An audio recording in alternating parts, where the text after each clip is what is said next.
So they say from Phosphorus has this article that says, for good reason, Apache Foundation says goodbye to iconic feather logo.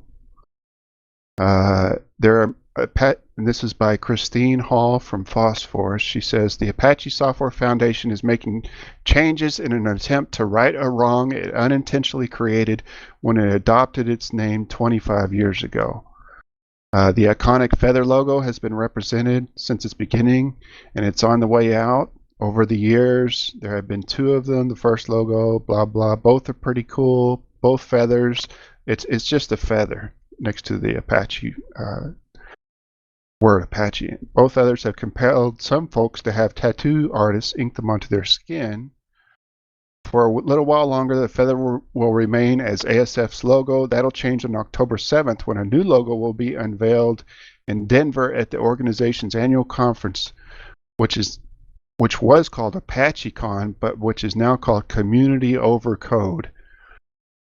It says, as to the ASF open source project using indigenous imagery part, Kurkuru indicates that Native American themed art will no longer be allowed and that the Foundation's marketing folks are already working to get in front of that before the October deadline arrives. If your project uses a logo that includes indigenous imagery, ASF MMP Marketing and Publicity can provide graphic design services to update your logo. It says, respectfully righting wrongs. This year's dropping of the feather logo serves the same purpose as last year's dropping of the ApacheCon name, of course.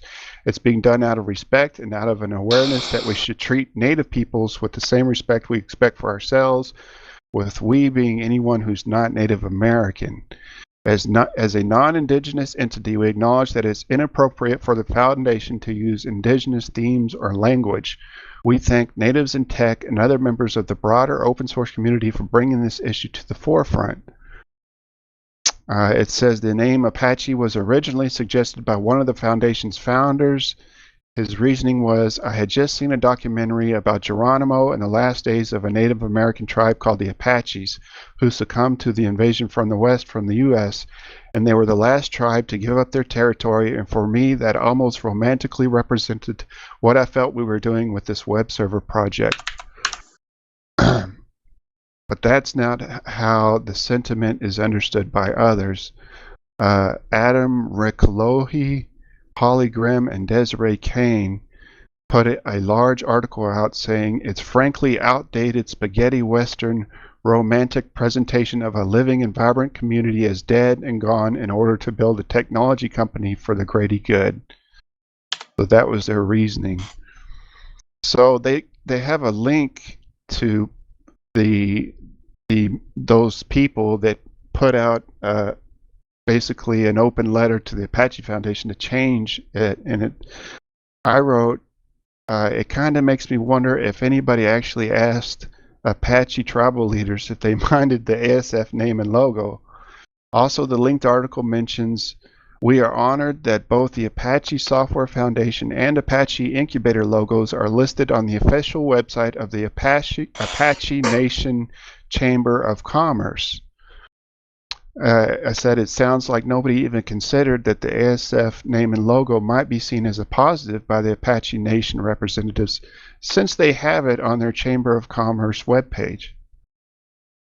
That's just what I wrote, is that basically before you start changing things, maybe ask the Apaches if it's offensive to them, the Apache Nation, if it's offensive to them. If they say it is, then change it. If they like it, then why change it? That was my opinion. There's some less polite comments that I probably won't go into that were on this page as well, but Mad Dog, he put a comment on here. John Mad Dog Hall, if you don't know, he's kind of a legend within the Linux community. I will not comment on whether or not the Apache Foundation is right or wrong about the feather. I have no standing, as they say in court, on this issue. However, I will point out the need to be careful with logos. I was in my 60s before I got my first tattoo. I avoided the common mistakes of getting something tattooed on your skin that someone might regret later. For instance, gangs you belonged to as a teenager, your first love's names, or Clippy. Instead, I had something tattooed on my shoulder that I knew I would never regret. Tux, the mascot of the Linux kernel. Then 2 years later, I had a GNU tattooed on my left shoulder. Then 6 years after that, 2 heart attacks and anticoagulants prevented me from getting it earlier. A Tux the pirate on my right calf, and the next year, for balance, Tux the wizard on my left calf. It will be there until I am dead. Then I will not care anymore. So it's just kind of a non sequitur, but a funny story by John Mad Dog. But I don't know. My thing was that I sometimes get the impression that people that aren't part of groups like indigenous groups, or could be any minority group or class, tend to want to be allies of them so badly that they get involved and make cases for them when, to be honest, they're not even. Why do you even think that you deserve to have a voice in what that community feels is appropriate or not appropriate? You know what I mean? It's like, why don't you let the people who are actually influenced by this have their say instead of. It just seems like it's patronizing to me to go out there and speak for others when you don't even, that's none of your business, basically. That's what I felt. So that's what I was saying, is why don't you actually ask the people who would have an issue with this rather than just jumping in and defending it when they may not even want you there to defend it, I don't know. What do you guys think? Am I wrong here?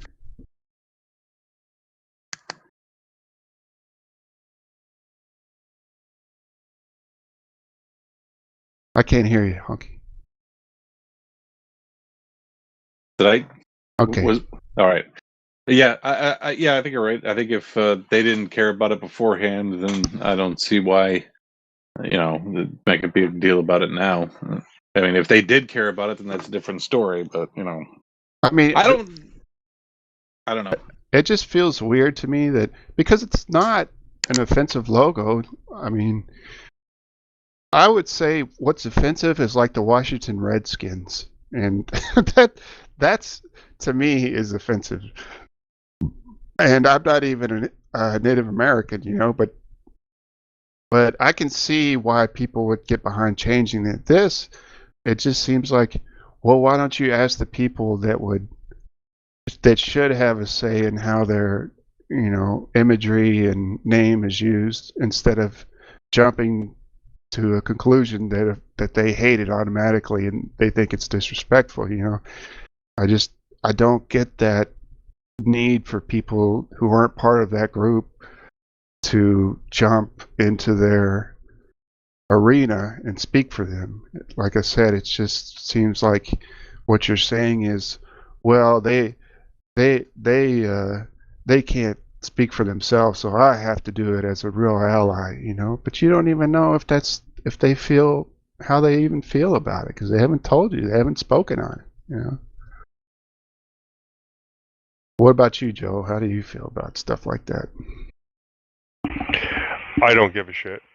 It just seems like people make it their mission, this is what they want. But why don't you? I mean, were Native Americans actually bothered even by the Redskins? I don't know. You could be right. It just seems like if something's going to be offensive, that to me would be like calling any other group by the color of their skin, followed by the word skins. But I don't know. Maybe I'm off base here. Maybe I'm not.